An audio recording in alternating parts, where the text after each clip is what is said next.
شریعت، طریقت، حقیقت اور تصوف پر گفتگو ہو رہی تھی، تو اسی گفتگو کو آگے جاری رکھتے ہوئے عرض کر رہا ہوں۔ مولانا عبد الماجد دریابادی وہ لکھتے ہیں کہ شریعت اور طریقت ان دونوں کے درمیان کوئی اختلاف نہیں، کوئی تضاد مطلق نہیں۔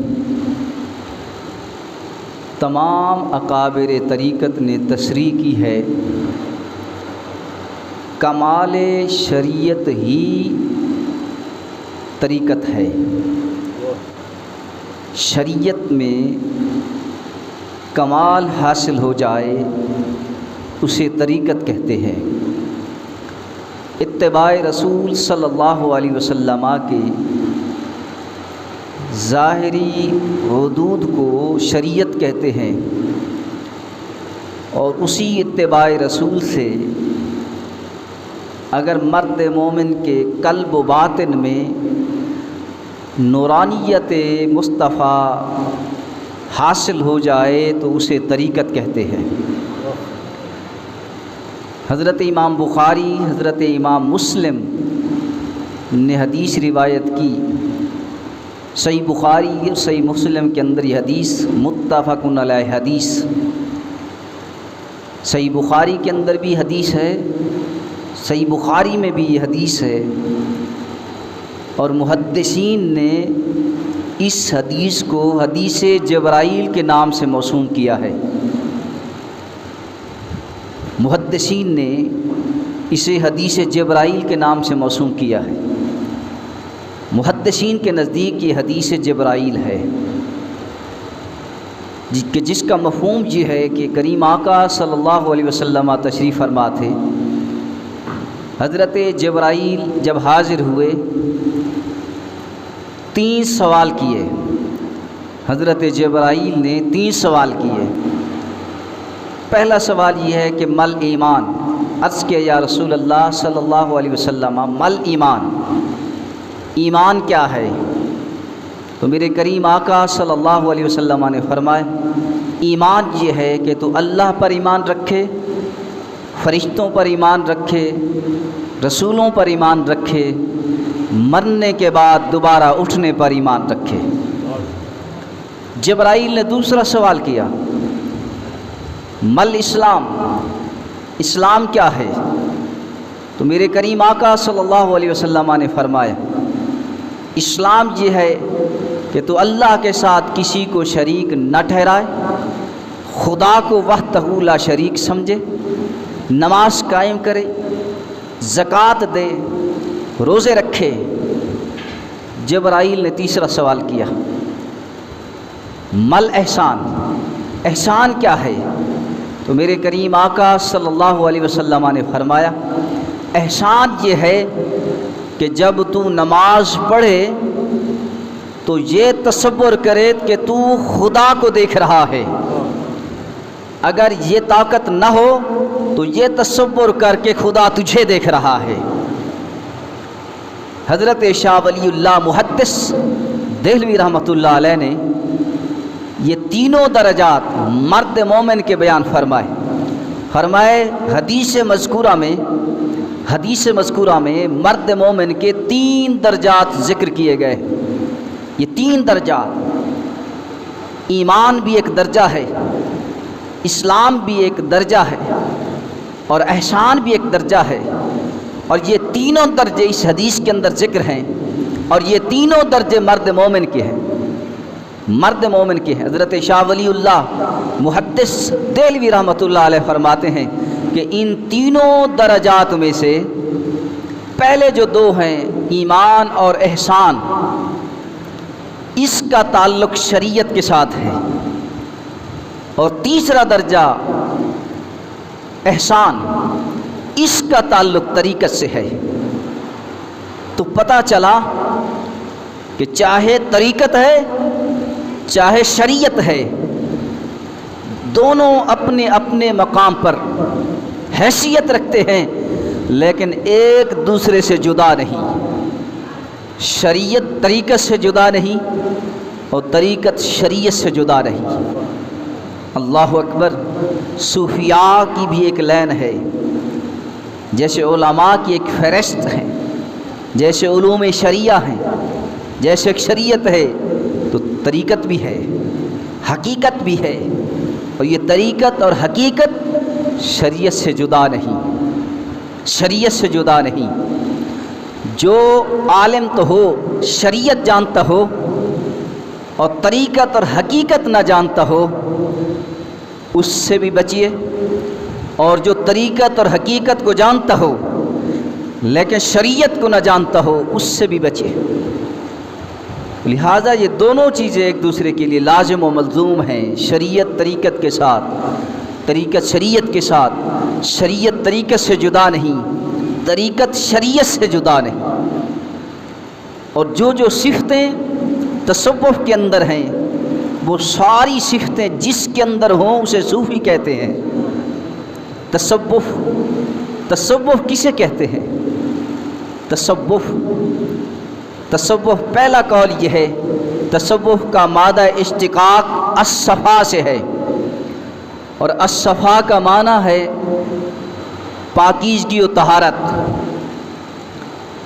دوسرا قول، تصوف کا مادہ اشتقاق الصفوف سے ہے، اور صفوف کا معنی یہ ہے کہ محبت اور دوستی میں اخلاص ہو، محبت کرے تو خلوص کے ساتھ، دوستی کرے تو خلوص کے ساتھ۔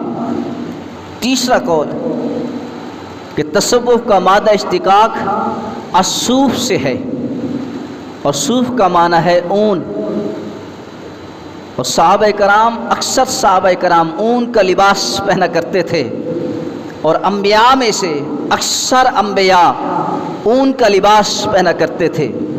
لہٰذا جو شخص اون کا لباس پہنے اسے صوفی کہتے ہیں۔ اور چوتھا قول، تصوف کا مادہ اشتقاق یہ بھی الصوف سے ہے، اور اس الصوف کا دوسرا معنی یہ ہے کہ بندہ یکسو شدن، یعنی بندہ یکسوئی کے ساتھ اس ذات کی طرف لو لگائے رکھے۔ اور پانچواں قول یہ ہے کہ تصوف کا مادہ اشتقاق الصفا سے ہے، اور صفا کا معنی ہے چبوترا، اور یہ وہ جگہ ہے جہاں پر رسول اکرم صلی اللہ علیہ وسلم بیٹھ کر صحابہ کرام کو درس دیا کرتے تھے، اور جن صحابہ نے اس مقام پر بیٹھ کر رسول اللہ صلی اللہ علیہ وسلم سے سبق پڑھا تھا اسے اصحاب صفا کہتے ہیں۔ اور چھٹا قول کہ تصوف کا مادہ اشتقاق الصف سے ہے، جسے تصوف حاصل ہو جائے وہ اللہ کی بارگاہ میں پہلی صف میں ہے، پہلی صف میں ہے۔ اللہ اکبر۔ تصوف کے کتنا حروف ہے بولیے؟ تصوف کے 4 حرف، تصوف کے 4 حرف ہیں۔ پہلا حرف تا ہے، دوسرا حرف صاد ہے، تیسرا حرف واو ہے، اور 5واں حرف فا ہے۔ اب ایک ایک حرف کی تشریح سنیے مختصراً عرض کر رہا۔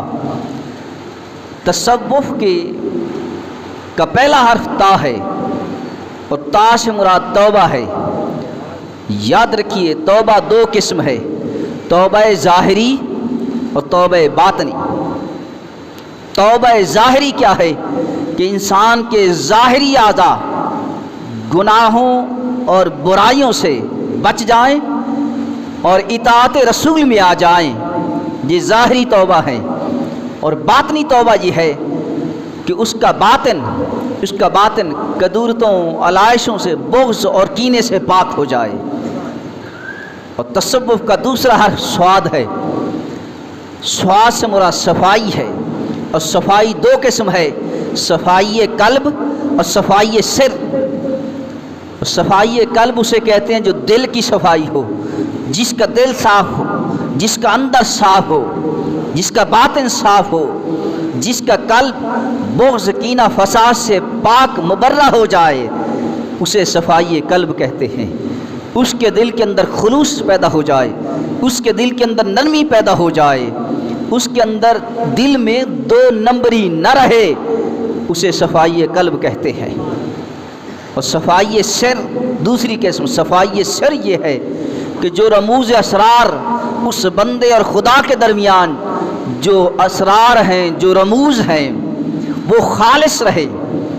خدا اور بندے کے درمیان رموز و اسرار کا خالق ہونا یہ صفائی سر ہے، خالص ہونا یہ صفائی سر ہے۔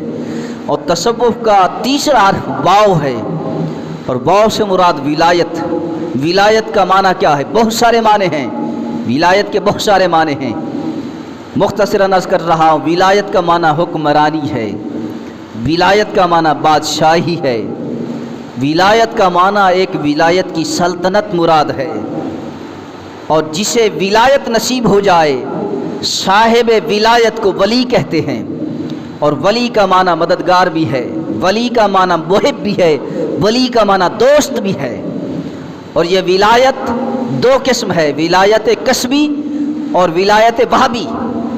ولایت کسبی یہ ہے کہ بندہ محنت کرے، مجاہدے کرے، مشاہدے کرے، شب بیدار ہو، نوافل ادا کرے، ذکر خداوندی کرے، محنتیں کرنے کے بعد کسی شیخ کی بزرگ کی نگاہ ہو، اسے ولایت کسبی کہتے ہیں۔ اور ولایت وہبی کہ شیخ جس پر راضی ہو جائے، ولی جس پر راضی ہو جائے اور نظر کرم فرمائے اور اسے ولی بنا دے۔ حضرت سلطان باہو رحمۃ اللہ علیہ کی نظر میں ولایت کی یہی تعریف ہے۔ حضرت سلطان باہو رحمۃ اللہ علیہ فرماتے ہیں ولی کسے کہتے ہیں؟ آپ فرماتے ولی اسے کہتے ہیں کہ ولی کسی گناہگار بندے کے دل پر، سینے پر نگاہ رکھے تو اسی ایک نگاہ سے اسے ولی بنا دے، اسے ولی کہتے ہیں۔ تو تصوف کا چوتھا حرف فا ہے، فا ہے، اور فا سے مراد فنائیت ہے۔ فنائیت کے درجات ہیں۔ پہلا درجہ فنائیت کا فنا فی الوجود ہے، یہ بشری لباس یہ فنا ہو جاتا ہے۔ دوسرا درجہ فنا فی الشیخ، جب یہ انسان کا ظاہری وجود، ظاہری اعضاء، یہ بشری لباس یہ فنا ہو جاتا ہے تو پھر اس بندہ مومن پر شیخ کے انوار و تجلیات کا نزول ہوتا ہے۔ جب اس میں قدم رکھتا ہے، جب شیخ کی ذات میں فنائیت حاصل کرتا ہے تو پھر فنا فی اللہ کے مقام پر پہنچتا ہے۔ جب وہاں پر فنائیت حاصل کرنے کے بعد فنا فی اللہ کے مقام پر پہنچتا ہے، پھر اس کے بعد اللہ کریم اسے بقائیت عطا فرماتا ہے۔ فنا فی اللہ کے بعد اسے بقا باللہ نصیب ہو جاتا ہے۔ یہ فنائیت کے درجات ہیں۔ یاد رکھیے تصوف کی جو میں نے تعریفیں کی ہیں، ایک ایک حرف کی مختصراً میں نے تعریف بتائی ہے آپ کو۔ یہ ساری صفتیں تصوف کے اندر، یہ جتنی صفتیں جس مرد مومن کے اندر ہوں اسے صوفی کہتے ہیں۔ یہ تصوف کے اندر یہ جتنی تعریفیں، تا کی، صاد کی، واو کی، فا کی، ایک ایک حرف کی جو میں نے تعریف کی ہے، صفتیں آپ کے سامنے رکھی ہیں، یہ ساری صفتیں جس کے اندر ہوں اسے صوفی کہتے ہیں۔ یاد رکھیے کوئی عام بندہ، جاہل بندہ صرف داڑھی رکھ لے اسے آپ صوفی نہ کہیں۔ صوفی کا مقام بہت بلند ہے، صوفی کا مقام بہت بڑا عظیم ہے۔ اسے علم لدنی حاصل ہوتا ہے، اسے علم طریقت حاصل ہوتا ہے، اسے علم حقیقت کا علم ہوتا ہے۔ لہٰذا حضرت امام زین العابدین رضی اللہ تعالیٰ عنہ فرماتے ہیں کہ لوگوں کی 3 قسمیں دنیا کے اندر لوگوں کی 3 قسمیں ہیں۔ پہلی قسم طالب دنیا، یاد رکھیے، توجہ چاہتا ہوں، حضرت امام زین العابدین کا قول عرض کر رہا ہوں، آل رسول میں سے ہیں حضرت امام زین العابدین رضی اللہ تعالیٰ عنہ سلام اللہ علیہ۔ آپ فرماتے ہیں کہ دنیا کے اندر لوگوں کی 3 قسمیں ہیں۔ پہلی قسم طالب دنیا، دوسری قسم طالب آخرت، اور تیسری قسم طالب مولا.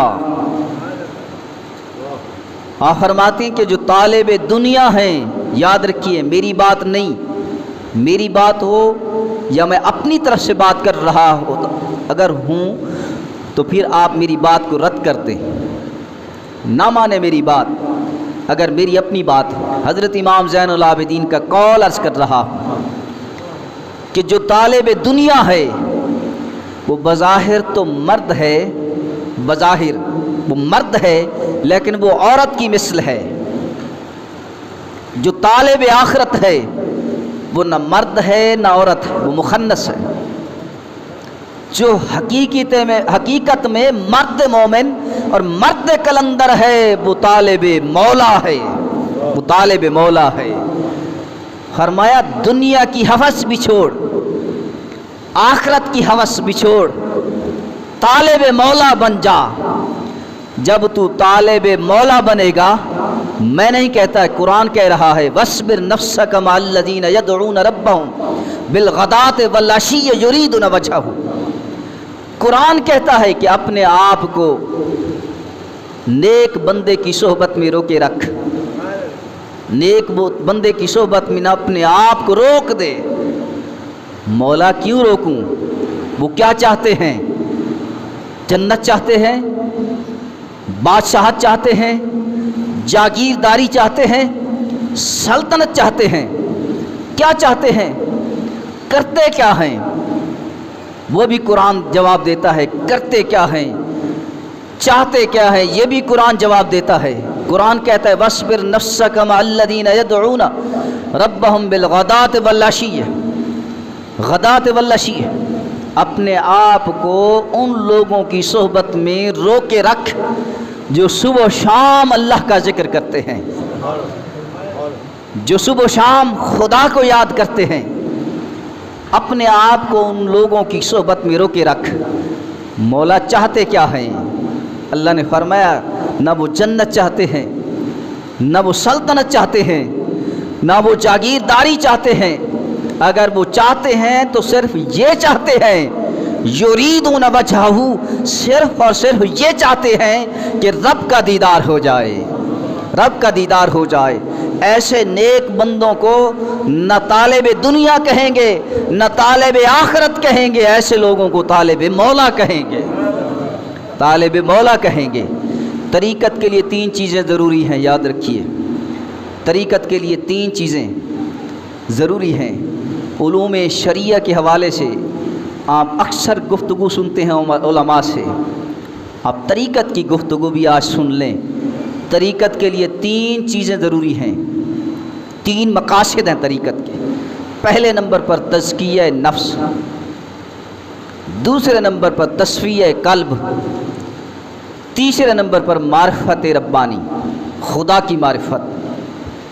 یہ تینوں چیزیں جسے حاصل ہو جائیں وہ سمجھ لے کہ اسے طریقت حاصل ہو گئی ہے.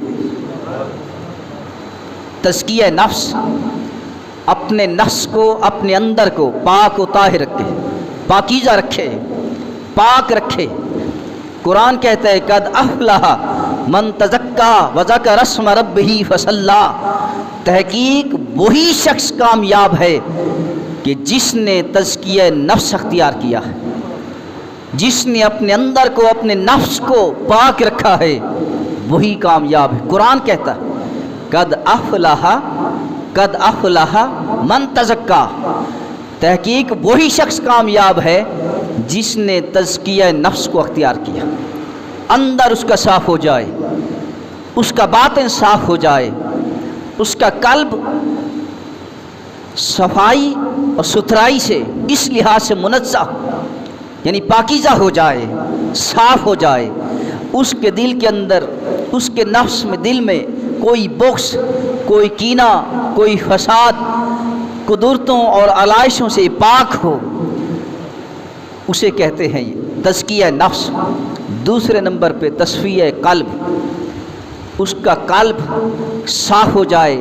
جب اس کا قلب صاف ہوگا تو پھر وہ ایسی ایسی چیزیں بھی دیکھ سکتا ہے جو دوسرے لوگوں کی نظر میں نہیں آتی.